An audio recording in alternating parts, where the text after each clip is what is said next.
Good morning students. आज हम लोग सुमित्रा नंदन पंत जी द्वारा रचित कविता वे आंखें का अध्ययन करेंगे। इस कविता में कवि किसानों की दुर्दशा, शोषण एवं उनकी दयनीय दशा को देखने से आहत होकर उनकी स्थिति का यथार्थ चित्रण किया है। अंधकार की गुहा सरीखी उन आँखों से डरता है मन, भरा दूर तक उनमें दारुण दैन्य दुख का नीरव रोदन। अंधकार मीन्स अंधेरा, गुहा गुफा, सरीखी समान, दारुण भयानक, घोर, निर्दय, दैन्य मीन्स दीनता, नीरव मीन्स मौन, शब्द रहित, रोदन मीन्स रोना, विलाप करना। यहाँ पर कवि किसानों की दुर्दशा का मार्मिक चित्रण करते हुए कहता है कि किसान की आंखें दुख दीनता से भरी अंधेरी गुफा के समान भयानक लगती हैं। अंधकार की गुहा सरीखी, अंधेरी गुफा के समान भयानक लगती हैं। जिस प्रकार अंधेरी गुफा के भीतर झांकने से डर लगता है, उसी प्रकार किसान की आंखों में देखने से भी भय लगता है। क्यों भय लगता है? क्योंकि उनमें रोशनी की कोई चिंगारी नहीं दिखाई देती, अर्थात उनमें आशा की कोई किरण शेष नहीं है। उनमें क्या है? उनमें तो केवल दरिद्रता ही दिखाई देती है। उनकी आंखों में गरीबी का दुख और कष्ट सहे जाने का मौन रुदन व्याप्त है। इसलिए उनकी आंखों में झांकने का उसे साहस नहीं होता है। वह स्वाधीन किसान रहा है, अभिमान भरा आंखों में इसका, छोड़ उसे मझधार आज संसार कगार सदृश वह खिसका। अब यहाँ पर कवि उसकी स्थिति बता रहा है किसान की। वह स्वाधीन, स्वाधीन मीन्स स्वतंत्र, अभिमान मीन्स गर्व, मझधार धारा के बीच अर्थात समस्याओं के बीच, कगार नदी का ऊंचा किनारा, सदृश समान। आज स्वतंत्र भारत में किसान भी स्वाधीन हो गया है, इस बात का अभिमान उसकी आंखों में झलकता है। लेकिन दुख तो इस बात का है कि वह स्वाधीन होने के बाद भी उसकी दशा में कुछ भी सुधार महसूस नहीं कर पा रहा है। किसान को मझधार में छोड़ अर्थात शासक वर्ग ने, जो उन पे शासन करने वाले लोग हैं, किसानों को अकेला छोड़ दिया है और उनसे किनारा कर लिया है। उन्हें स्वतंत्रता का कोई लाभ आज नहीं मिल पा रहा है। उनकी स्थिति जैसे पहले थी वैसे ही अभी भी है। यहाँ पर कवि पंत जी ने किसान के जीवन का दयनीय और उपेक्षित स्थिति का चित्रण किया है। अंधकार की गुहा सरीखी तथा संसार कगार सदृश में उपमा अलंकार का सुंदर प्रयोग हुआ है। दैन्य दुख में अनुप्रास अलंकार है। काव्य की भाषा खड़ी बोली है। काव्य में संस्कृत शब्दावली का भी प्रयोग हुआ है, जैसे अंधकार, गुहा, दैन्य, सदृश इत्यादि। आइए देखते हैं अगले पैराग्राफ में कवि क्या कहना चाहता है। लहराते वे खेत दृगों में हुआ बेदखल वह अब जिनसे हंसती थी उसके जीवन की हरियाली जिनके तृण तृण से। दृग मीन्स होता है नेत्र, आंखें। बेदखल मीन्स हुआ निकाल दिया गया, उस पर उसका कोई अधिकार नहीं रह गया।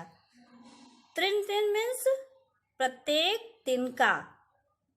अब यहाँ पर पंत जी कहते हैं कि कभी अपने खेतों को लहराते हुए देखकर किसान की आंखों में प्रसन्नता दिखाई देती थी, परंतु आज उसको खेतों से अलग कर दिया गया है। उसका खेत लोगों ने कब्जा कर लिया है। जिन खेतों में फैली हरियाली के तिनके तिनके को देखकर किसान का मन खुशी से झूम उठता था। जो खेत उसकी खुशी के आधार थे, आज उन्हीं पर उसका अधिकार नहीं है। इस पर उसके जीवन की प्रसन्नता समाप्त हो गई है। आंखों में ही घूमा करता वह उसकी आंखों का तारा, कारकुनों की लाठी से जो गया जवानी में ही मारा। अब यहाँ पर पंत जी बता रहे हैं कि आंखों में ही घूमा करता, हर समय उसकी आंखों के सामने वही दृश्य दिखाई देता, उसे हर समय उस याद आता रहता। क्या याद आता? आंखों का तारा, जो उसकी आंखों का तारा था।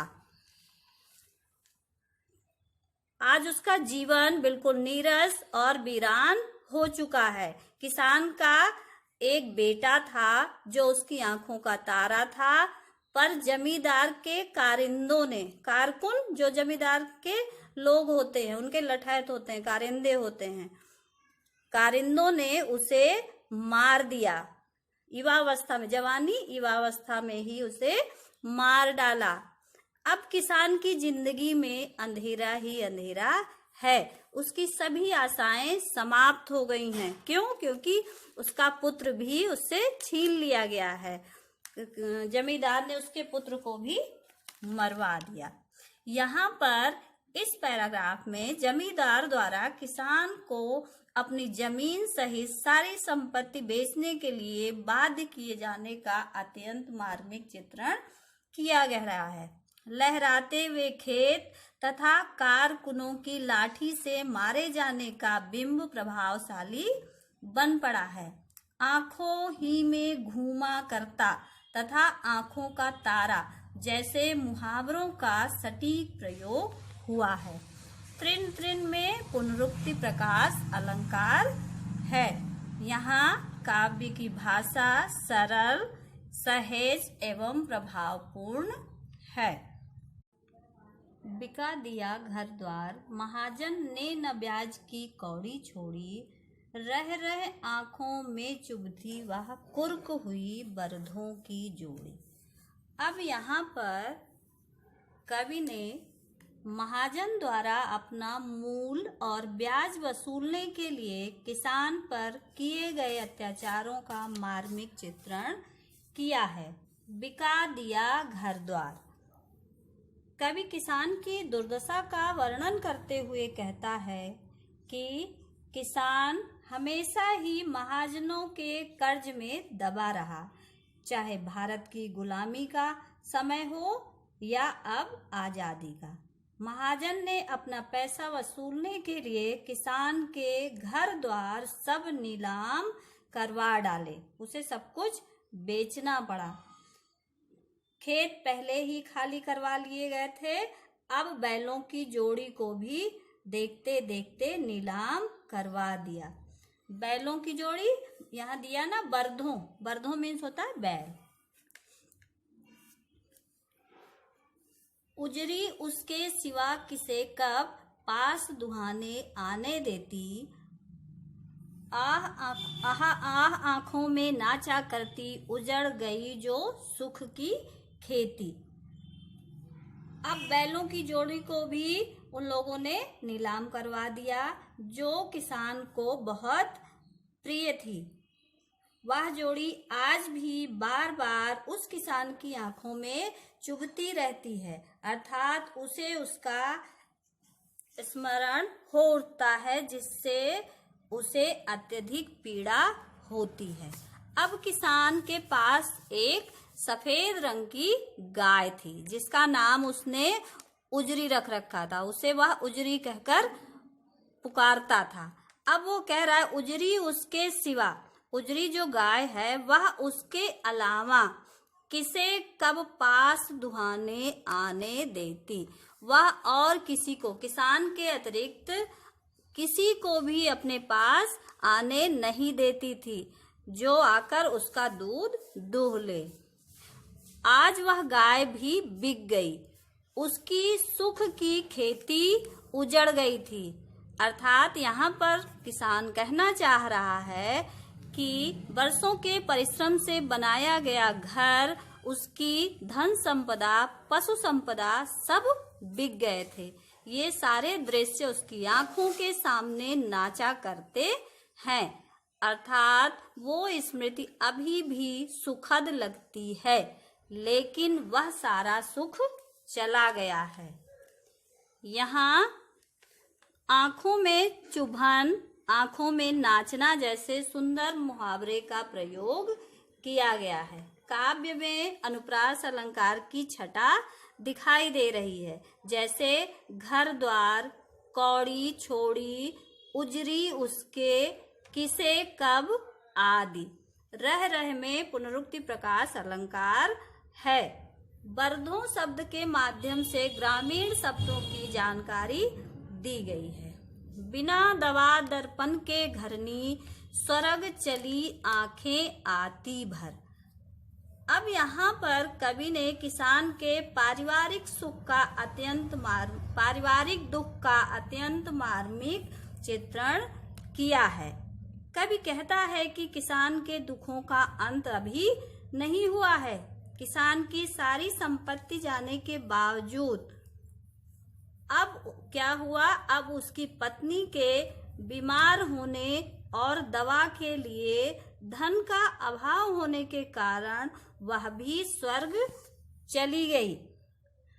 उसके पास पैसे की कमी थी, जिसके कारण वह अपनी पत्नी का सही से इलाज नहीं करवा सका, ना उसकी देखभाल कर सका, जिससे उसकी पत्नी की भी मृत्यु हो गई।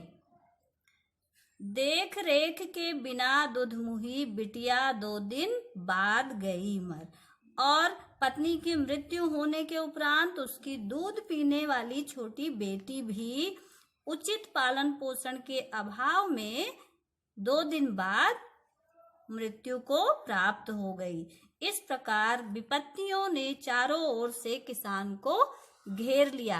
अब किसान के जीवन में किसी प्रकार का कोई सुख नहीं रह गया। उसका परिवार पूरी तरह से उजड़ गया और वह चारों तरफ से दुख के अंधकार में घिर गया है। घर में विधवा रही पतोहू, लक्ष्मी थी यद्यपि पति घातिन। पकड़ मंगाया कोतवाल ने, डूब कुएं में मरी एक दिन। घर में विधवा रही पतोहू, पतोहू मीन्स पुत्र वधू, पुत्र की जो पत्नी थी, जो उसका बेटा मार दिया गया था, उसकी पत्नी। अब यहाँ पर पंत जी बताना चाह रहे हैं कि किसान का बेटा, पत्नी व बेटी तो काल के ग्रास पहले ही बन चुके थे।